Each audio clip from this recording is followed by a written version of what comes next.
Hello everyone. In this video, we'll see what happens after you update an existing spreadsheet in your form. So first of all, let's click on to responses in one of your forms. And as you see, the Google Sheets has been already connected to this form. So to view the existing Google Sheet, I'm clicking on the view in Sheets and the existing Google Sheet that has been created has opened here. So when I click on to this particular page named BoloSign signature, I am able to view all the responses that were recorded for this particular form. So if you want to change or update the sheets that was linked to this particular form, you need to click on to this Google Sheets, and then here you will be able to see this option called update spreadsheet.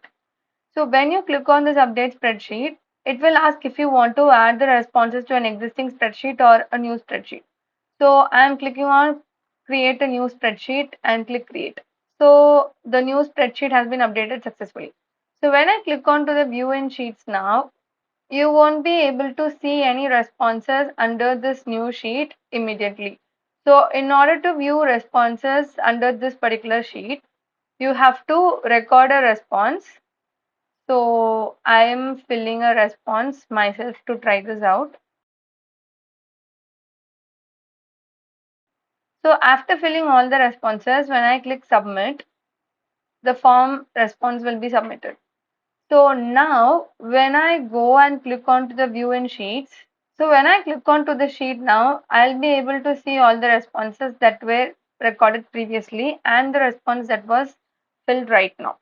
So in this way, you will be able to access all the responses that were filled already or the responses that you will be filling after this, even in your updated new spreadsheet.